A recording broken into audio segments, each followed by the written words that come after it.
अस्सलामुअलैकुम viewers, welcome to my channel doctor of medicine, जिसमें आज मैं आपको कोएमस्टन टैबलेट के बारे में रिव्यू दूंगी। ये मेडिसिन बेसिकली होती क्या है, किस तरह का इसका यूज़ होता है या क्या इसका यूज़ होता है और कौन से इसके साइड इफ़ेक्ट्स हैं, किन कंडीशंस में ये बेस्ट होती है, ये सब जानने के लिए इस वीडियो को लाजमी वॉच करें।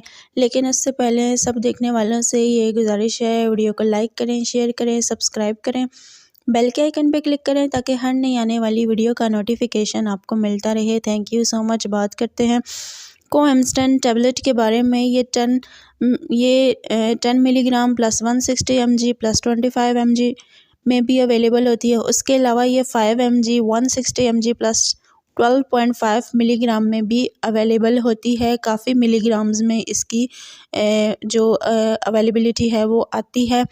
उसके अलावा ये ट्रीट करती है हाइपरटेंशन को और एंजाइना को, और इसके अंदर पाए जाने वाले जो इसके ख़ास किस्म के इंग्रेडिएंट हैं उसमें एम्लोडिपाइन है, हाइड्रोक्लोरोजेथिनाइड है, उसके अलावा वल्सरटन इसमें पाया जाता है और ये एंजाइना और हाइपरटेंशन के मर्ज़ में बहुत मुफीद होती है।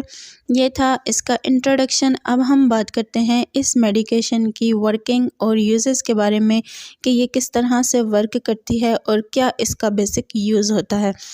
It works by relaxing the blood vessels to allow easy flow of blood. Amlodipine is used alone or in combination with other medicines to manage high blood pressure and coronary artery disease.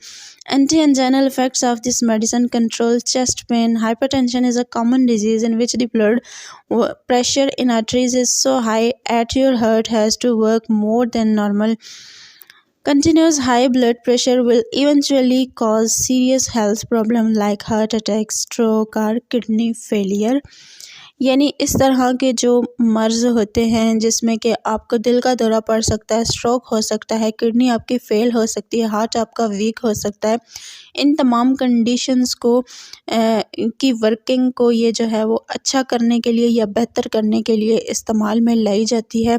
जो कि इसके अंदर जो इसके ingredients पाए जाते हैं ये ओवरऑल इस मर्ज़ में बहुत ही करामत साबित होते हैं। अब हम बात करते हैं कि कौन सी कंडीशंस में इसको इस्तेमाल करना चाहिए।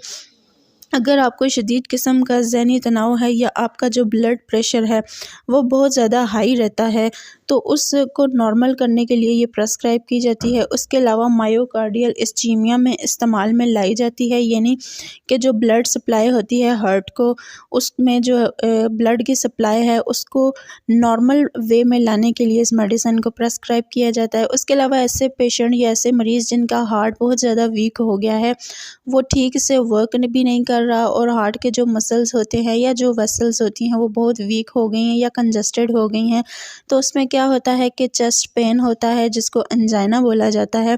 तो इस पेन से रिलीफ के लिए भी इस मेडिसिन को प्रेस्क्राइब किया जाता है। यानी चेस्ट पेन ट्रिगर्ड या बाय द एक्टिविटी, आप कुछ भी इसको समझ लें कि जिसमें आपका जो चेस्ट पेन है वो सवेर किस्म का हो जाता है, दिल के अज़लात बहुत ज़्यादा कमज़ोर हो जाते हैं जिसको वेज़ोस्पैटिक एंजाइना भी बोला जाता है। तो कोरोनरी आर्टरी जो होती है उसमें उसकी एक्टिविटी को बेहतर करने के लिए भी इस मेडिसिन का इस्तेमाल करवाया जाता है। ओवरऑल अगर बात की जाए तो शदीद किस्म का अगर ब्लड प्रेशर हो, दिल आपका बहुत कमज़ोर हो गया हो या आपको एंजाइना का शदीद किस्म का पेन हो तो उस सूरत हाल में इस मेडिसिन को प्रेस्क्राइब किया जाता है।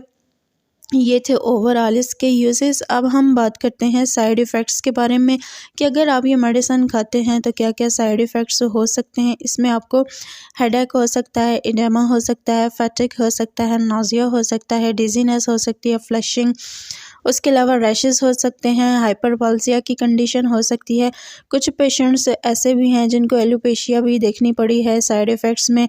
उसके अलावा प्यूरोराइटिस की कंडीशन हो सकती है, एब्डोमिनल और बैक पेन हो सकता है, हाइपरग्लाइसीमिया हो सकता है, इंक्रीज यूरिनेशन हो सकती है, आपको पैल्पिटेशन की कंडीशन हो सकती है, गल या स्टमक आपका अपसेट हो सकता है। ये थे इसके साइड इफ़ेक्ट्स। अब हम बात करते हैं कि कौन सी कंडीशंस में नहीं लेना चाहिए। अगर आप लैक्टेशन पे हैं या ब्रेस्ट फीड पे हैं या आप लिवर या किडनी के मर्ज़ में मुब्तला हैं या आप अल्कोहल यूज़र हैं तो तब ये मेडिसिन लेने से पहले आपने अपने फिजिशियन से कंसल्ट कर लेना है। और अगर हमारी वीडियो पसंद आई हो तो चैनल को सब्सक्राइब करें। Thank you so much.